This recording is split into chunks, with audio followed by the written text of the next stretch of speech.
Ako, si Francis Riudique at narito ang mga napapanahong balita. Tiniyak ng Philippine Health Insurance Corporation o PhilHealth ang pagbibigay coverage sa mga magpapa-ospital dahil sa heat-related illnesses. Kasunod ng babala ng Department of Health at Pag-asa sa mapanganib na heat index, binigyang diin ng PhilHealth na saklaw sa benefit package ang mga kondisyon gaya ng heat stroke, heat cramps at heat exhaustion. May benepisyong mahigit 12,000 piso para sa nakaranas ng heat stroke at heat exhaustion, habang mahigit 18,000 piso naman para sa heat fatigue na nangangailangan ng ospital. Samantala, aksidenteng nagpakawala ng bomba ang mga fighter jet sa isang civilian district sa South Korea. Wala namang nasawi, ngunit 15 ang sugatan sa naturang insidente. Para sa detalye, narito ang ulat. Isang malakas na pagsabog ang gumulat sa bayan ng Pocheon na isang civilian district sa South Korea. Aksidente kasing nagpakawala ng mga bomba ang dalawang South Korean fighter jets. 8 Mk-82 na bomba mula sa dalawang KF-16 fighter jet ang sumira sa ilang kabahayan sa naturang lugar. 15 ang sugatan at 2 dito ay nasa seryosong kondisyon. Ayon sa Defense Ministry ng South Korea, nangyari ang aksidente dahil sa maling coordinates na inilagay ng piloto. Ang naturang mga fighter jets ay nagsasagawa ng one-day firing military exercise kasama ang Estados Unidos. 2 residential building, isang simbahan at cargo truck ang lubhang nasira dahil sa naturang pagsabog. Kaagad namang ipinag-utos ang pansamantalang itigil ang naturang joint exercises habang iniimbestigahan ang aksidente. Ikinabahala ito ng mayor ng naturang lugar at iginiit na dapat itigil ang naturang military exercises hanggat hindi nasisiguro na magiging ligtas ang mahigit 140,000 na mga residente ng lugar. Francis Riudique, nag-uulat para sa Golden Nation Network. Nag-renew at muling mag-hire ang Department of Education o DepEd ng mga non-teaching personnel para patuloy na mabawasan ang trabaho ng mga guro. Ayon sa DepEd, kukuha muli ito ng 7,062 non-teaching personnel para sa mga pampublikong paaralan sa buong bansa. Matatandaang noong nakaraang taon ay 5,000 lamang ang hinire ng DepEd. Layo nito na tanggalin ang mga administrative tasks sa mga guro para makapag-focus na lamang sa pagtuturo. Kami ang boses ng pagbabago. Ako si Francis Riudique at ito ang News Force. Sa ulo ng mga balita, mahigit 600 kaso ng hand, foot and mouth disease na itala sa Bulacan. Maximum SRP sa karne ng baboy nakatakdang ipatupad sa darating na Lunes. Issue sa Balikbayan Box tinalakay sa pagdinig ng Migrant Workers Committee ng Senado. BOC umaalma sa malawakang smuggling ng frozen mackerel. South Korean jet aksidenteng nagpakawala ng bomba sa bayan ng Pocheon. Matinding aksyon laban sa online child abuse, nais ipatupad. Patas at pantay na balita, komprehensibong ulat para sa puso ng masa. Ito ang News Force.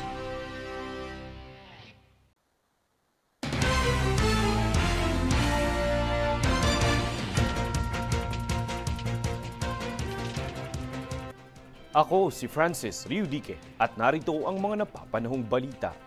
Sensitibong balita po, nais ng Citizen Watch Philippines ang pagpapatupad ng matinding aksyon laban sa online child abuse sa kadahilan ng naging pangunahing pandaigdigang source ng child sexual abuse material ang Pilipinas.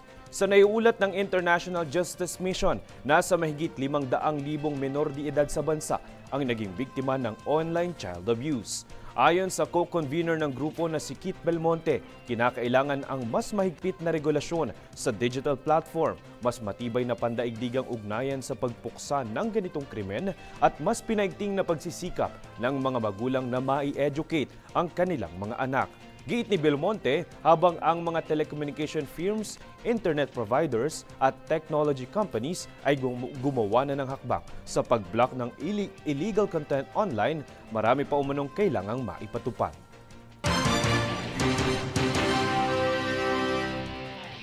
Samantala, kamakailan ng Bureau of Customs ay umaksyon laban sa misdeclaration ng frozen mackerel na nagkakahalaga ng mahigit 200 milyong piso. Yan ang balitang hatid ni Jade Buhoy. Matapos nasabat ng Bureau of Customs o BOC Port of Manila ang 19 na container vans na naglalaman ng frozen mackerel na idineklarang iba't ibang frozen food products, naglabas ang BOC ng warrant of seizure and detention laban sa mga kargamento at kasalukuyang iniimbestigahan ang mga posibleng lumabag sa batas. Ayon sa ahensya, maaaring maharap sa kasong unlawful importation at misdeclaration sa ilalim ng Custom Modernization and Tariff Act ang mga responsable sa smuggling. Bunsod dito, nakipag-ugnayan na din ang ahensya sa Department of Finance upang maisampa ang kasong kriminal alinsunod sa Anti-Agricultural Economic Sabotage Act. Sa ilalim din ng batas na ito, ang malakihang smuggling ng produktong pang-agrikultura ay may tuturing na heinous crime na may parusang habang buhay na pagkakakulong. Samantala, patuloy na pinalalakas ng BOC ang kampanya laban sa smuggling bilang pagsunod sa utos ni Pangulong Ferdinand Marcos Jr. upang maprotektahan ang sektor ng agrikultura.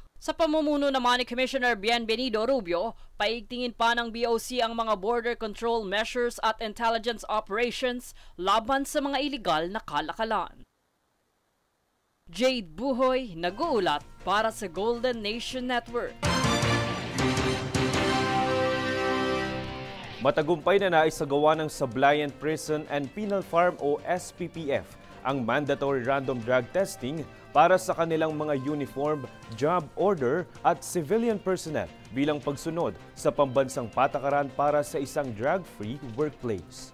Sa kabuuang 507 sumailalim sa pagsusuri, lumabas na negatibo ang lahat sa paggamit ng ipinagbabawal na droga na nagpapakita ng kanilang dedikasyon sa integridad at profesionalismo.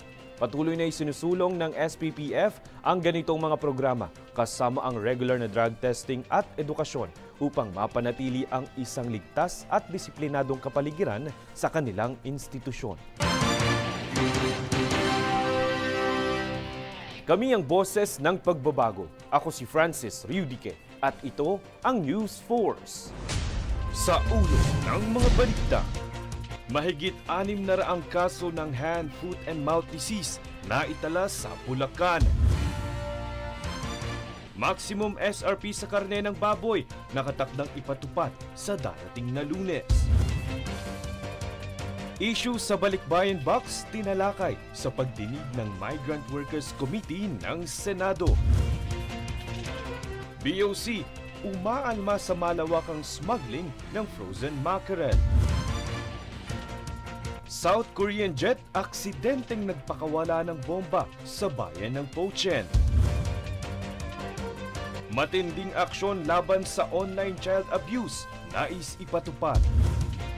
Patas at pantay na balita, komprehensibong ulat para sa puso ng masa. Ito ang News Force.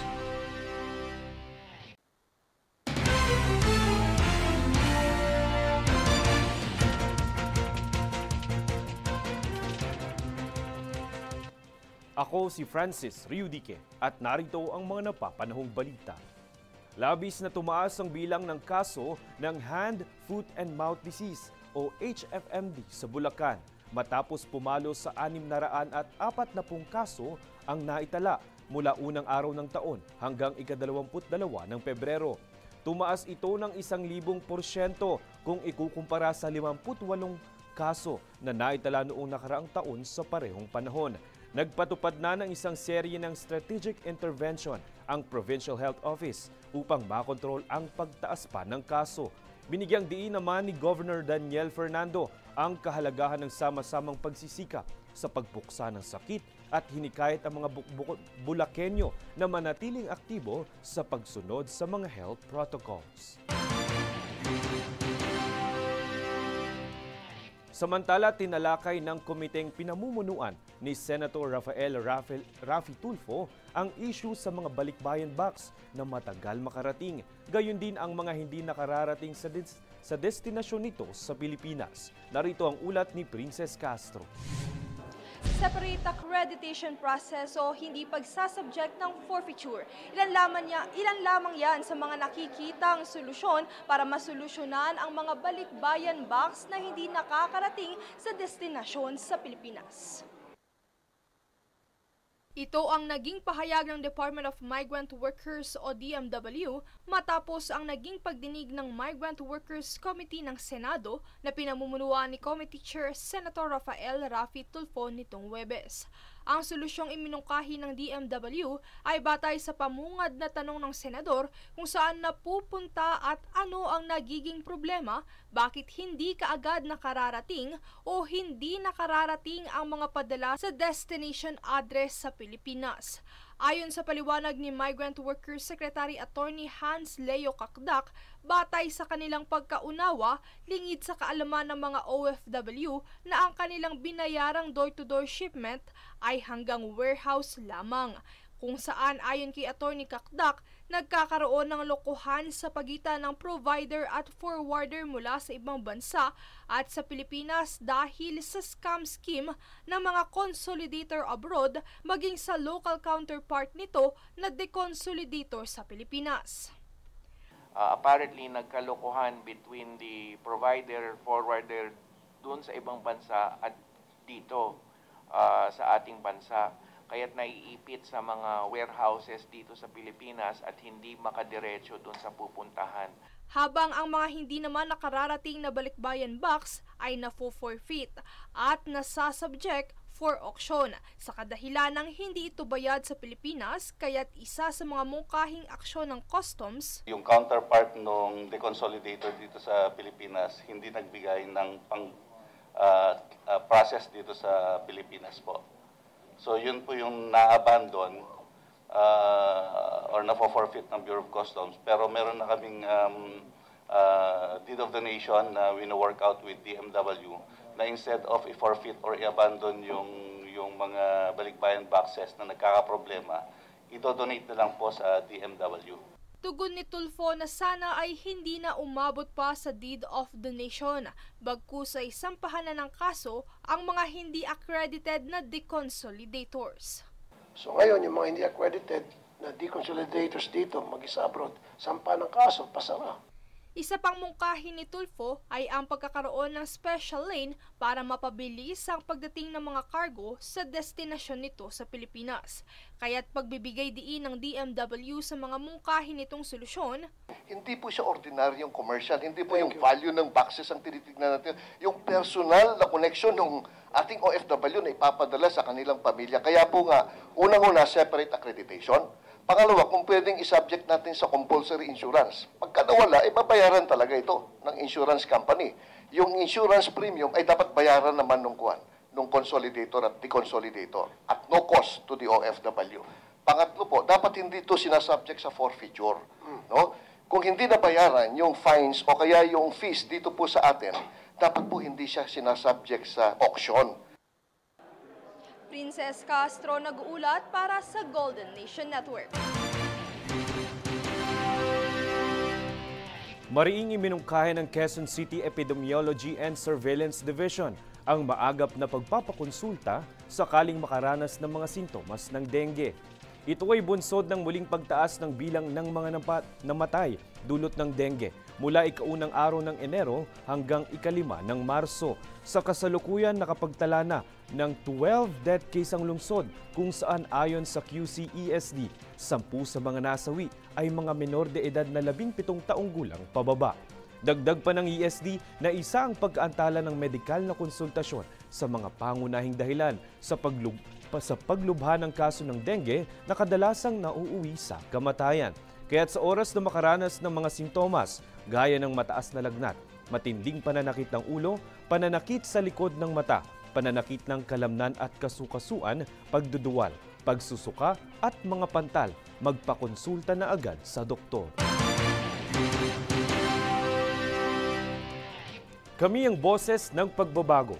Ako si Francis Riudique at ito ang News Force. Sa ulo ng mga balita, mahigit 600 kaso ng hand, foot and mouth disease na itala sa Bulacan. Maximum SRP sa karne ng baboy nakatakdang ipatupad sa darating na Lunes. Issue sa Balikbayan Box tinalakay sa pagdinig ng Migrant Workers Committee ng Senado. BOC umaalma sa malawakang smuggling ng frozen mackerel. South Korean jet aksidenteng nagpakawala ng bomba sa bayan ng Pochen. Matinding aksyon laban sa online child abuse, nais ipatupad. Patas at pantay na balita, komprehensibong ulat para sa puso ng masa. Ito ang News Force.